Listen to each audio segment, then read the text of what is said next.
안녕하세요. 육회 프렌즈로 천년성체 준비하기. 오늘은 제6강 사도신경 하느님에 관한 12개의 신앙 고백에서 두 번째 고백에 관하여 살펴보도록 하겠습니다. 시작 기도로 성호경을 바치겠습니다. 성부와 성자와 성령의 이름으로 아멘. 이번 시간에는 사도신경의 두 번째 고백인 그 외아들 우리 주 예수 그리스도를 믿나이다에 관하여 살펴보도록 하겠습니다. 예수 그리스도란 누구이신지에 관하여 생각해 볼 때 그분께서는 하느님의 아드님이시며 우리의 주님이십니다. 예수님의 자기소개서에 관하여 살펴보도록 할까요? 예수님의 이름은 나자렛 사람 예수라고 되어 있습니다. 예수님의 어머니는 성모 마리아이시고 예수님의 아버지, 즉 양부는 목수셨던 요셉 성인이십니다. 예수님의 생일은 12월 25일이고 사람들은 예수님의 생일을 크리스마스라는 축제로 지냅니다. 사람들은 예수님이 태어나기 이전을 기원전으로, 태어난 이후를 기원후라고 부릅니다.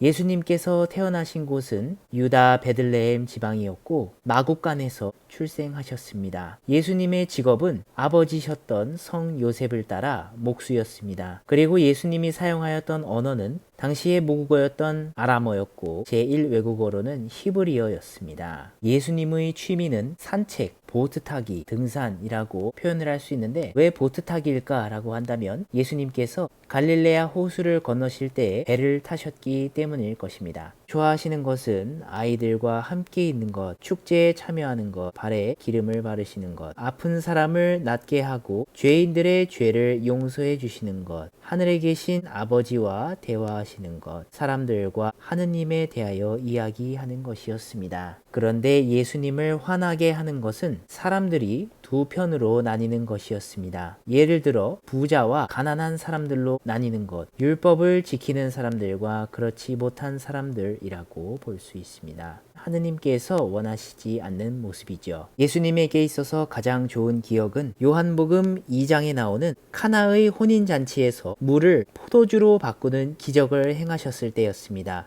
가장 멋진 기억은 부활 사건이겠죠. 예수님께서 죽음으로부터 다시 살아나셨기 때문입니다. 예수님의 좌우명에 대해 살펴본다면 마르코복음 1장 15절에 나오는 것처럼 하느님의 나라가 가까이 왔기에 회개하고 복음을 믿으라고 하신 말씀입니다. 이제 우리는 예수 그리스도가 누구이신지에 대하여 살펴보겠습니다. 예수 그리스도께서는 하느님의 아드님이십니다. 2000년 전에 베들레헴의 작은 마국간에서 태어나셨지요.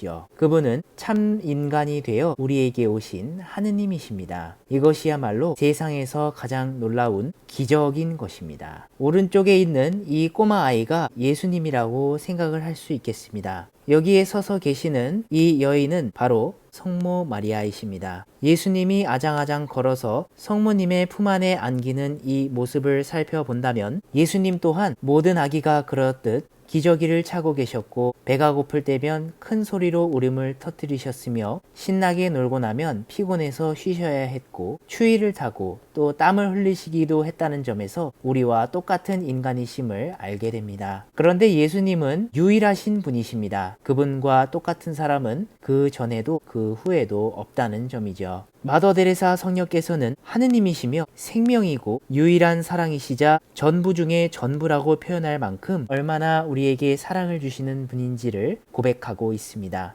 예수님과 똑같은 분이 그 전에도 그 후에도 없다는 말은 성경의 마지막 책인 요한묵시록에 묘사되고 있습니다. 알파이며 오메가, 처음이며 마지막이고 시작이며 마침이시라는 요한묵시록 22장 13절의 표현을 살펴볼 수 있습니다. 프랑스의 철학자인 블레즈 파스칼은 예수님 없이는 하느님도 우리의 삶도 죽음도 우리 자신도 알 수 없다고 할 정도로 그만큼 예수 그리스도께서는 우리에게 중요한 분이십니다. 예수 그리스도라고 부르는 예수님에게 그리스도라는 말이 무슨 뜻일까요? 그리스도라는 말은 히브리어의 메시아라는 것에서 나온 것인데 기름 부은 받으니라는 뜻입니다. 왜 예수님은 기름 부은 받으니라고 이야기를 하는 것일까요? 예수님 당시에 고대 이스라엘에서는 새롭게 임금이 되어 이스라엘을 다스리는 일을 시작할 때에 그에게 거룩한 기름을 바르는 예식을 거행했었습니다. 그래서 예수님을 그리스도라고 부르는 것은 그분이 기름 부음 받으니 이스라엘 민족이 오랫동안 기다려왔던 메시아이시며 세상을 구원하실 구세주라고 고백하는 의미입니다. 마테오복음 16장 13절에서 16절의 말씀에 나오는 것처럼 예수님께서 제자들에게 당신을 누구라고 하느냐라고 물으셨을 때 베드로 사도가 스승님은 살아계신 하느님의 아드님 그리스도이십니다 하고 대답한 데서도 찾아볼 수 있습니다. 그렇다면 우리가 기름 부음 받으니 이신 예수 그리스도께서 정말로 살아계신 하느님의 아드님이신가요? 질문을 할 수가 있겠습니다. 분명히 그분은 하느님이시라는 사실입니다. 왜냐하면 예수님께서는 하느님에 관하여 가르치시고 앞을 보지 못하는 사람과 들을 수 없는 사람, 중풍에 걸려 신음하는 사람들을 치유하시며 심지어 죽었던 이를 다시 살리시는 분이셨습니다. 그런데 예수님의 제자들은 그분이 하느님의 아드님이시며 참으로 하느님이셨다는 사실을 부활하신 후에야 완전히 깨닫게 되었습니다. 이처럼 예수님께서는 병들고 허약한 사람들을 불러 모으시는 의사와 같은 존재이셨습니다. 예수 그리스도가 주님이시라는 고백에는 무슨 의미가 있는지 살펴보겠습니다.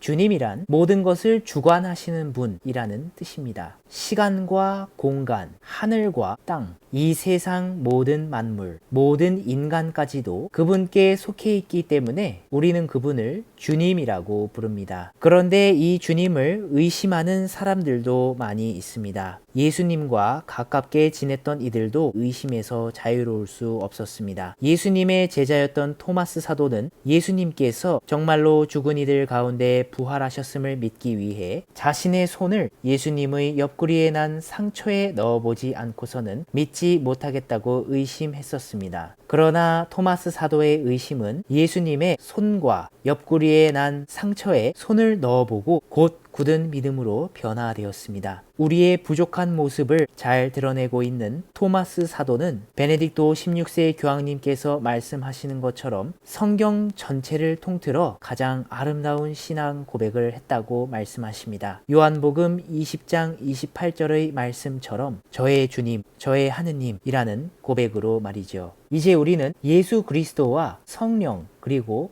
성부, 삼위일체에 관하여 살펴보도록 하겠습니다. 이 세 분이 서로 다른 하느님이신가요? 의문을 가질 수가 있습니다. 그렇지만 하느님께서는 한 분이시고 세 위격, 성부, 성자, 성령은 완전한 일치를 이루고 계시는 신비로 우리에게 드러나시는데 삼위일체의 신비라고 고백합니다. 삼위일체 교리에 관한 자세한 배경은 제4강을 복습해 보시기 바랍니다. 삼위일체를 표현하기 위해 교회는 모든 신앙의 신비 가운데 가장 큰 신비라고 분명하게 고백합니다. 이를 다양한 모습으로 표현하고자 끊임없이 노력을 했습니다만 하나의 불꽃으로 타는 세 개의 초, 한 나무의 뿌리, 줄기, 가지 모든 설명은 우리가 완전히 깨달을 수 없는 신비를 묘사하는 것에 불과할 뿐이라는 점입니다. 마침 기도로 성호경을 바치겠습니다.